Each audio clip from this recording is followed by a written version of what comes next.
Shalom, dear friends. Ilo hotzianu mi Mitzrayim, velo natan lanu et beit habechira dayenu, dayenu,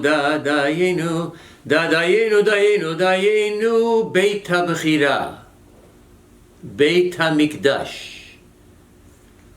Shalom. Rabbi Steve Texon of Cuban Hebrew Congregation, Miami Beach. Why is Rabbi Texon singing a verse from Dayenu, a Pesach song, for this Shabbat Re'eh, Parashat Re'eh? Beit HaBechira, the chosen house, the Beit HaMikdash. God gave us the Beit HaMikdash, allowed us to centralize and focus His holiness in the chosen city of Jerusalem, the Beit HaMikdash, the epicenter of His sanctity and holiness. God chose this. But the rest of the parasha of Re'eh deals with our choices. Re'eh, Anochi noten lifnechem hayom baracha uklala. See, take a cold hard look at reality and choose between good and evil, between observing my commandments or not.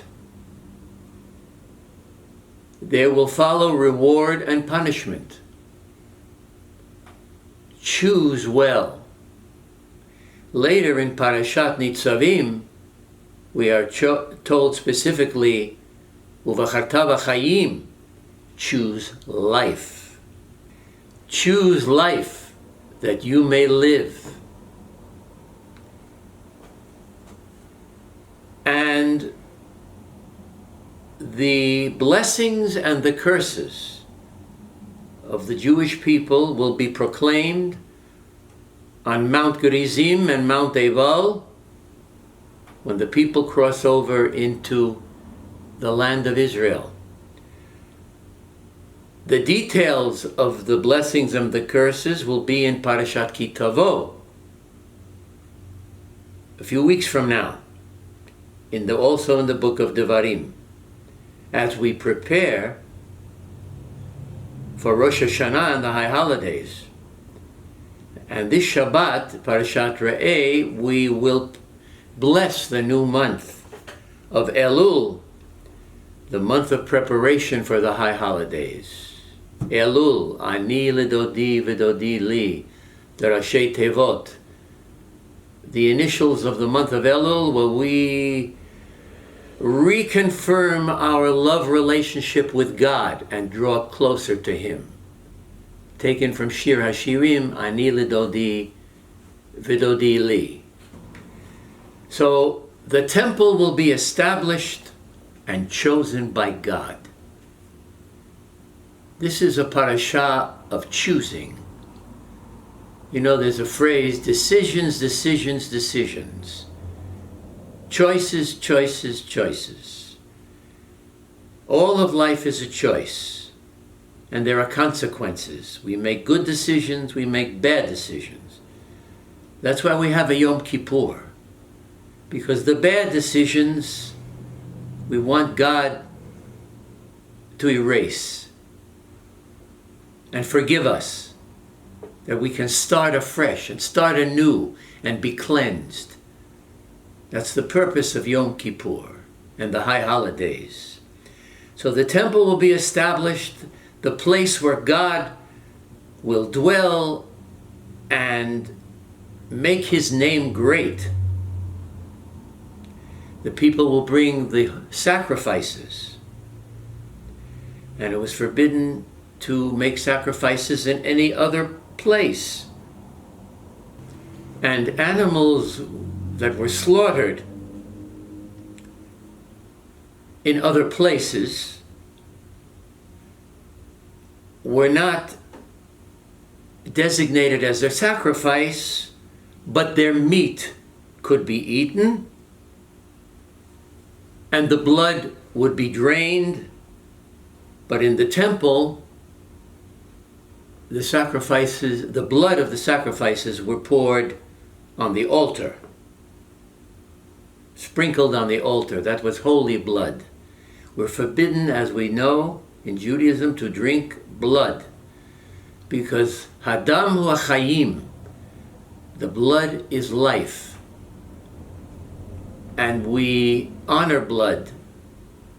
We understand the sanctity of blood, never to shed blood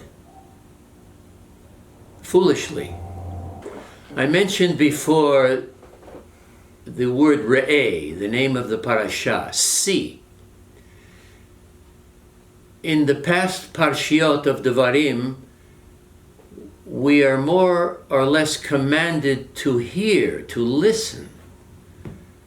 But in this parasha, re'eh, take the cold hard look at reality and what is expected of the Jew in relation to Torah and mitzvot.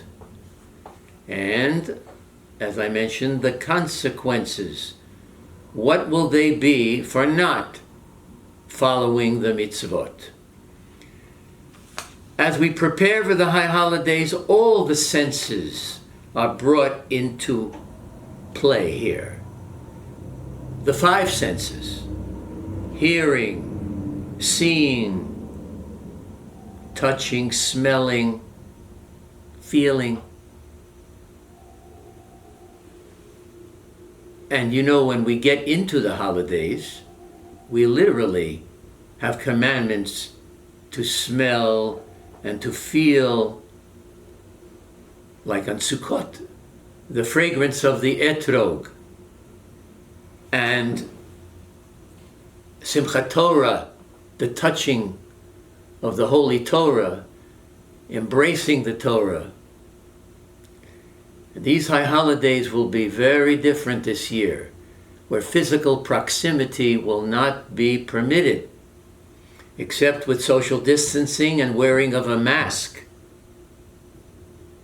That's why we are pre-recording our high holiday services very carefully, so that you can enjoy them from home. But getting back to all the senses, we are distinguished from the animals in that we can make good choices in life. We can control passion, we can control instinct. Animals have a limited sense of reason. It's not reason, it's fear.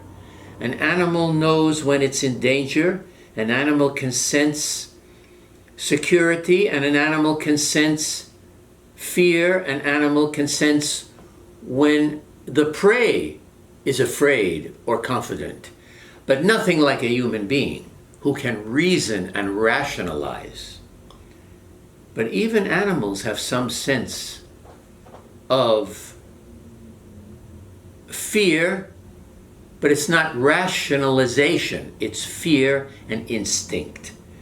Human beings have the ability to control this, the impulse. We don't live on impulse and instinct alone, but it is very important in life. So we're distinguished from the animals, and yet again in this parasha, we read of the laws of kashrut and our dietary laws and the discipline of following the dietary laws. And finally, we have a repetition of all the festivals and all the observances of the Shalosh Regalim, which appear in 3 books in the Torah, 3 parshiot in the Torah, in Emor, in Pinchas, and now again in Parshat Re'eh. Finally, we are all familiar with the phrase to see and to be seen. There are occasions when many of us want to show up at an event more with the intention of being seen than our interest in the event itself. Ideally, both are important, especially when it involves appearing before God in Jerusalem, the holy city, with gifts and tributes on the Shalosh Regalim. And in our own day, we appear before God in the synagogue, physically in His house. We are now in this most unusual situation because of COVID-19, the coronavirus, where the greatest blessing of congregating together physically is denied, except in very limited numbers. And we're relying on the miracles of modern technology to bring us together. Because the synagogue, which is a priority in Jewish life, is being denied us the ability to congregate, to connect physically. But we will do so spiritually and with great kavanah this year through the miracle of electronics, Zoom, Facebook, YouTube, etc. And so, dear friends, finally, I ask that we employ all of our faculties and senses of hearing, of seeing, of feeling, of touching. But be careful with the touching. Make sure you use a disinfectant.